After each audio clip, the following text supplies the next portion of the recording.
कथावाचिका श्री राधिका किशोरी जी ने प्रेस वार्ता लिया। भागवत राम कथा के बहुचर्चित ख्याति प्राप्त कथावाचिका अयोध्या से आए श्री राधिका किशोरी जी आज प्रेस वार्ता लिया। आपको बता दें, चैत्र नवरात्र के पावन पर्व पर छत्तीसगढ़ महासमुंद जिले के पिथौरा नगर से लगे ग्राम लहरौद कर्मचारी कॉलोनी में आयोजित श्री राम कथा अमृत महोत्सव आयोजन 10 से 16 अप्रैल तक किया जा रहा है, जिसके कथावाचिका श्री राधिका किशोरी जी, जिन्होंने आज प्रेस वार्ता दौरान धर्म विज्ञान, अध्यात्म, नशा मुक्ति, महिला उत्थान, राम मंदिर सहित अन्य कई विषयों पर पत्रकारों से चर्चा करते हुए क्या कहा, देखिए खास रिपोर्ट। संस्कार न्यूज संवाददाता गौरव चंद्राकर की रिपोर्ट। कई लोगों के मध्य में इसको बोल चुकी हूँ कि जन्मभूमि मेरी अमेठी है, अयोध्या है, अमेठी है, शिक्षा दीक्षा अयोध्या, लेकिन कर्म भूमि में छत्तीसगढ़ को मानती हूँ। ये मेरी कर्म की जननी है, जहाँ पर मतलब जीवन के सारे सुख सुविधाएं और प्रेम स्नेह परिवार क्या है, जो बाल्याकाल से परिवार से दूर होकर के मैं जिस प्रेम से वंचित रह गई थी, वो प्रेम, वो समर्पण, वो संबंध और वो शक्ति मुझे छत्तीसगढ़ की भूमि से मिली है।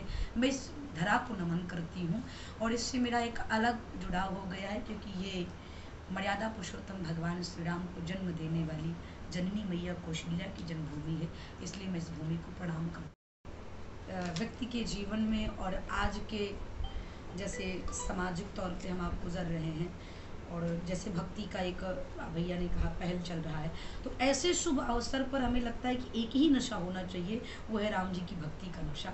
बाकी सारे नशा फीके हैं, क्योंकि दुर्योधन को धन का नशा हुआ तो महाभारत का युद्ध हो गया। रावण को अब वो अपने अभिमान में चला, कहीं ना कहीं उसको भी उसके भी मन में अभिमान हुआ, तो वो भी पतन का कारण बन गया। दुनिया की जितने भी नशा हैं सब हमारी हानि के कारण है। एक भक्ति का नशा ऐसा है जो हमको मुक्ति के मार्ग तक पहुंचा सकता है, वही सबसे बढ़िया है, बाकी तो लोगों की रुचि है।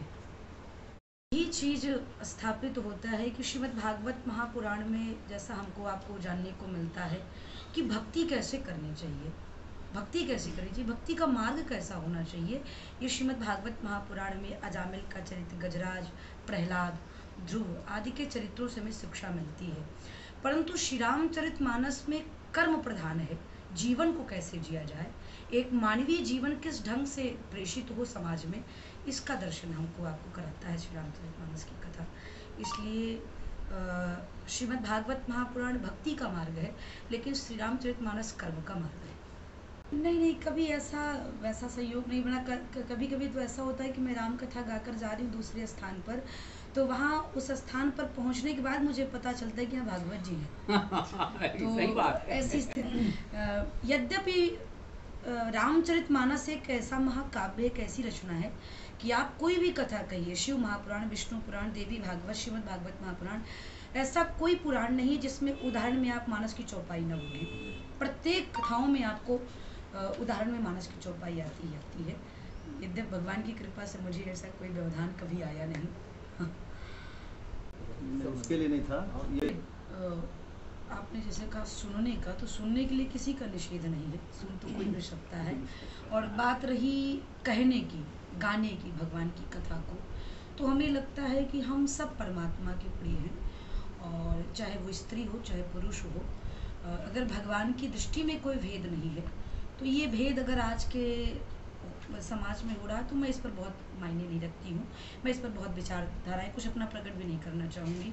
कदाचित मैं किसी के विरोध में बोल दूँ तो ये हानिकारक होगा। लोग मेरे विरोध में बोलें, मुझे उससे कोई आपत्ति नहीं है, परंतु मैं किसी के विरोध में नहीं बोलना चाहूँगी। चाहूँगी कि भक्ति का मार्ग हो या कर्म का मार्ग हो, कोई भी मार्ग हो, जीवन के किसी भी रास्ते पर आप चलेंगे तो निंदा भी होगी, कठिनाई भी आएगी, आलोचना भी होगी, बहुत प्रकार से होगा, लेकिन सारे विपरीत परिस्थितियों को एक तरफ करिए और आप अपने कर्म पर विशेष ध्यान दीजिए।